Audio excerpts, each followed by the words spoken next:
मतदारसंघ आहे अहमदपूर मतदारसंघामध्ये राष्ट्रवादी अजित पवार पक्षाचं पारडं जड झालेली दिसतंय। त्यामुळे इथले संभाव्य आमदार कोण आहेत आपण ग्राफिक्सच्या माध्यमातून पाहूया। अगदी आणि आपण बघतोय की अहमदपूरमध्ये संभाव्य आमदार असतील राष्ट्रवादी अजित पवार गटाचे बाबासाहेब पाटील।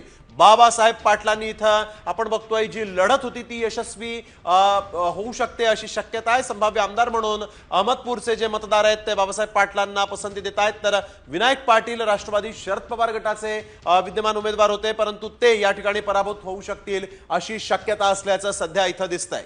दरम्यान अहमदपूरचे संभाव्य आमदार आपण पाहिलेले आहेत। राष्ट्रवादी अजित पवार गटाला इकडे यश मिळताना बघायला मिळतंय। हे संभाव्य आमदार असण्याची नेमकी काय कारणं आहेत आमचे प्रतिनिधी रत्नाकर नलेगावकर यांच्याकडून जाणून घेऊयात।